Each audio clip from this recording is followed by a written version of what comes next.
अस्सलाम वालेकुम dear students, मैं हूँ वहीद वज़ीर। तो इस वीडियो में जो हमारा लेक्चर है वो है सेलुलर ऑर्गेनाइजेशन।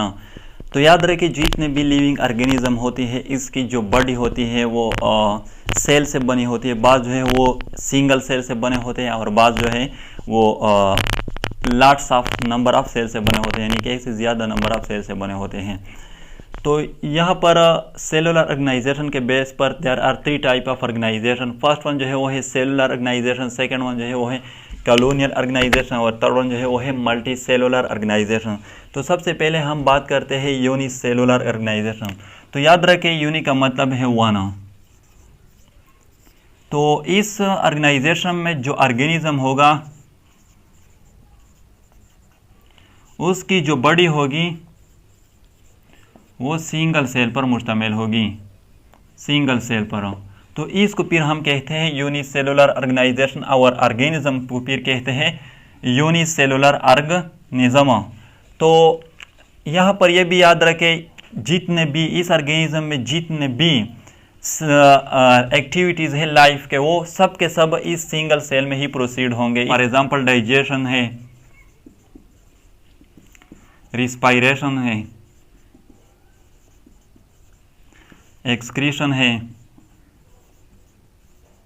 तो जितने भी यानी कि एक्टिविटीज़ होंगे लाइफ के, वो सब के सब इस सिंगल सेल में ही होंगे। इसके जो एग्जांपल है वो बैक्टीरिया हैं। बैक्टीरिया क्या है? ये यूनिसेलुलर ऑर्गेनिज्म है। इसकी जो बॉडी है वो सिंगल सेल पर मुश्तमिल होती हैं। इसी तरह ईस्ट है। ईस्ट जो है ये क्या है? ये यूनिसेलुलर फंजाई है। क्लेमिडोमोनास हैं,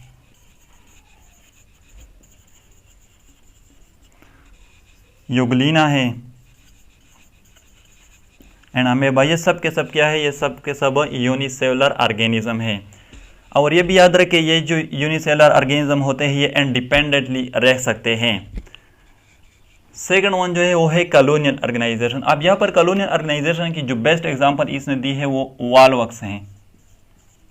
वॉलवॉक्स जो है ये यूनिसेलुलर ग्रीन एल्गी है। अब ये जो वॉलवॉक्स है ये क्या है? यूनिसेलुलर ऑर्गेनिज्म है, लेकिन ये इंडिपेंडेंटली नहीं रह सकते, ये ग्रुप बना लेते हैं और उस ग्रुप को फिर हम कहते हैं कॉलोनी। ये इसी तरह ग्रुप फॉर्म में रहते हैं। 100 ऑफ वॉलवॉक्स जो है ये इसी तरह ग्रुप बना लेते हैं जिसको हम कहते हैं कॉलोनी। और ये भी याद रखें, इसमें जो यूनिसेलुलर सेल होते हैं, यानी कि इसमें ईच वॉलवॉक्स जो है वो स्पेशलाइज होता है डिफरेंट फंक्शन के। फॉर एग्जांपल बास सेल जो है वो स्पेशलाइज होते हैं मोबिलिटी के लिए, बास सेल जो है वो रिप्रोडक्शन के लिए। तो यहाँ पर जो सेल होंगे, यानी कि यहाँ पर एग्जांपल हमने दी है वॉलवॉक्स की, तो यहाँ पर जो वॉलवॉक्स होंगी सिंगल वॉलवॉक्स, वो इंडिपेंडेंटली नहीं रह सकता, क्योंकि यहाँ पर सब के सब एक दूसरे पर डिपेंडेंट होते हैं। फॉर एग्जांपल ये सेल जो है ये मोबिलिटी के लिए है, ये जो है रिप्रोडक्शन के लिए, तो इसलिए यहाँ पर जो सेल होंगे वो इंडिपेंडेंटली नहीं रह सकते। थर्ड वन जो है वो है मल्टी सेलुलर ऑर्गेनाइजेशन। तो मल्टी का मतलब है मैनी, यानी कि वो ऑर्गेनिज्म जो एक से ज़्यादा सेल से बने हो, यानी जिसमें सेल जो है वो टिश्यूज में कन्वर्ट हुई हो, टिश्यू फिर आर्गन में और आर्गन सिस्टम में। तो इसी तरह ऑर्गेनाइजेशन को हम मल्टी सेलुलर ऑर्गेनाइजेशन कहते हैं और उस ऑर्गेनिज्म को हम मल्टी सेलुलर ऑर्गेनिज्म कहते हैं। और यहाँ पर जो एग्जांपल दिए हैं वो प्लांट हैं, प्लांट एंड एनिमल। प्लांट में 2 तरह के आर्गन होते हैं, एक होते हैं वेजिटेटिव आर्गन और एक होते हैं reproductive argon.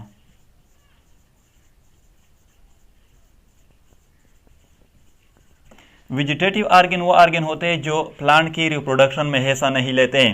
For example stem है, लीव्स है एंड रूट। ये वेजिटेटिव आर्गन है प्लांट के, ये प्लांट की रिप्रोडक्शन में हिस्सा नहीं लेता। रिप्रोडक्टिव आर्गन वो आर्गन होते हैं जो प्लांट की रिप्रोडक्शन में हिस्सा लेते हैं। एग्जांपल फ्लावर हैं, फ्रूट और सीड। ये क्या है, ये प्लांट के रिप्रोडक्टिव ऑर्गन है। तो प्लांट जो है ये क्या है, ये मल्टी सेलुलर ऑर्गेनिज्म है। इसी तरह एनिमल जो है ये भी मल्टी सेलुलर ऑर्गेनिज्म है। इसमें भी ये भी ऑर्गन सिस्टम से बना होता है, जैसे कि रिप्रोडक्टिव सिस्टम है,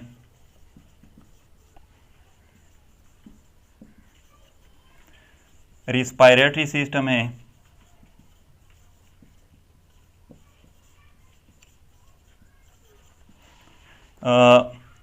डाइजेस्टिव सिस्टम है, एक्सक्रेटरी सिस्टम है, इंटीगुमेंटरी सिस्टम है। तो ये सब जो है एनिमल में मौजूद होते हैं। तो एनिमल भी क्या है, मल्टी सेलुलर ऑर्गेनिज्म है।